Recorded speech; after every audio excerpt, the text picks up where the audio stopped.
खान पान में बहुत फर्क आ रहा है, रहन सहन, पहनावा। अब जैसे पहले लोग ये फटलहिया जीन्स जो होती थी, यानी जो टॉन जीन्स होती थी, उसको गरीब आदमी पहनता था, उसको माना जाता है कि ये आचरण के खिलाफ है। मैं किसी के पहनावे पे टिप्पणी नहीं कर रहा हूं, लेकिन वेस्टर्न के देखा देखिए अब तो जीन्स लोग फाड़ फाड़ के महंगी, जितने हम तो किसी ने बताया कि जो फटी वाली है वो ज्यादा महंगी होती है।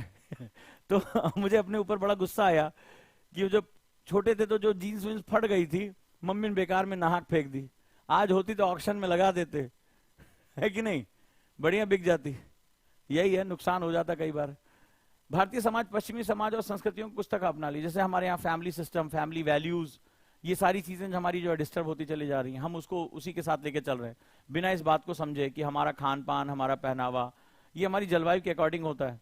ठीक है, इसके साथ साथ वैश्वीकृत और यंत्रिक तरह से कोई कला स्थानीय नहीं रह गई, इससे पूरे देश में एक ही तरह के उत्पाद पाए जाते हैं।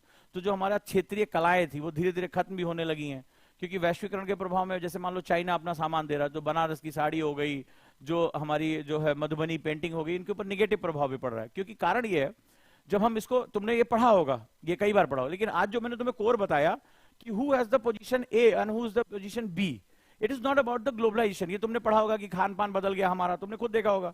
आजकल हमें डर से जीतने के लिए हमें कोका कोला चाहिए होता है। आजकल बच्चे रेडबुल पीने लगे, उनको ये भी नहीं पता कि ये स्टेरॉइड है। मैंने देखा एग्जाम देने से पहले लोग रेडबुल पी रहे हैं, क्योंकि वो किसी एड में देखा था रेडबुल, वो विदेशी बच्चा रेडबुल पी रहा है। हम डर से लड़ने के लिए थम्स अप पी रहे हैं।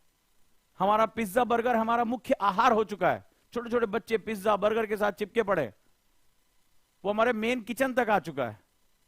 ठीक है, तो सवाल ये नहीं है कि क्या बुरा है क्या अच्छा है, पोजीशन किसकी। आज जो मैंने सिखाया, जो कोर कॉन्सेप्ट सिखाया, वो पोजीशन किसकी है, कौन ए पे है कौन बी पे है। तो भारत आज की डेट में हमें बी दिखाई पड़ रहा है, लेकिन कल को अंदाजा लगाओ भारत ए पे पहुंच गया और तुम्हें दिखाई पड़ रहा है कि एक अमेरिकन जो है सत्तू घोर रहा है।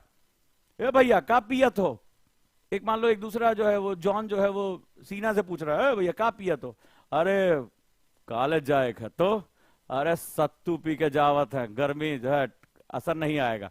तो ये भारत का प्रभाव है, बिकॉज भारत ए पोजीशन पे पहुंच जाएगा। भारत का जो सत्तू है, जो लू से बचाने का काम करता है गर्मी से, वो अमेरिका अफ्रीका में पिया जा रहा है, धक्का धक्का एकदम मार सत्तू पी के लोग निकल रहे हैं। ठीक है, हम अगर अपना देसी पहनावा पहने, कल को वो भी साड़ी पहन के घूम रहे हैं, पहन ही रहे हैं। इस्कॉन में जितने भी लोग हैं आप देखिए धोती पहन रहे हैं, क्योंकि भारत वहां पर आध्यात्मिकता में ए पोजीशन पर आ गया।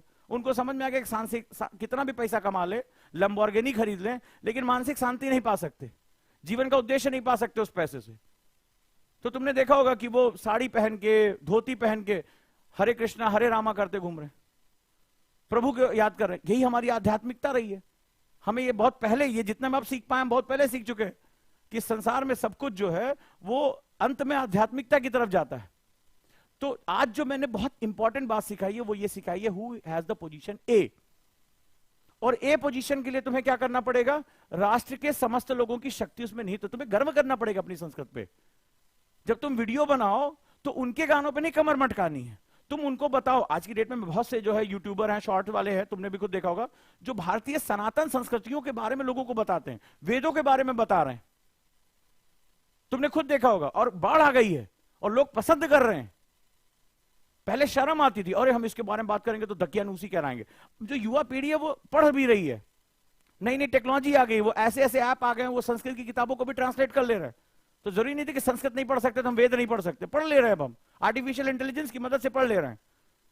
मैंने अपनी क्लास में, याद होगा मेरे जितने स्टूडेंट, मैंने कहा था ज्यादा दिन दूर नहीं है, आर्टिफिशियल इंटेलिजेंस जिस दिन आ गया उस दिन चीजें रिवर्स हो जाएंगी और भारतीय संस्कृत 15 साल के अंदर पूरी दुनिया में छा जाएगी।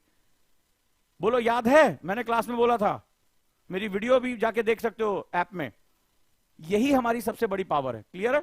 अपनी मास्टरी करना चाहते हैं तो आपको आंसर राइटिंग प्रैक्टिस पर मास्टरी करनी ही होगी। पर सवाल है आंसर कैसे लिखे जाएं? आंसर लिखने की बेस्ट प्रैक्टिस क्या होती है? कैसे बेस्ट आंसर डिलीवर किया जाए? सोचा कैसे जाए? मल्टी डायमेंशनल थिंकिंग कैसी की जाए? कई बार ये सवाल आपको बहुत उलझाते हैं।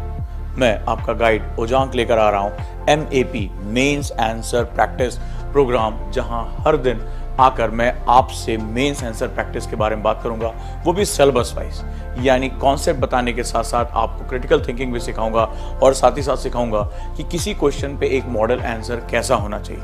तो अगर आप भी जुड़ना चाहते हैं तो हमारे साथ जुड़ जाएं। Ojaank any time learning app download कर लें, वहां दिन में 1:30 बजे या हमारे YouTube channel IAS with Ojaank sir पर ये क्लासेस अवेलेबल रहेंगी। कितने प्राइस होनी चाहिए इसकी? 8,000, 10,000 या 12,000? नहीं, ये क्लासेस बिल्कुल निःशुल्क है। जी हाँ, बिल्कुल सही सुना, ये टोटली फ्री क्लासेस है मेरे द्वारा और मैं आपको स्टेप बाय स्टेप हर चीज सिखाऊंगा।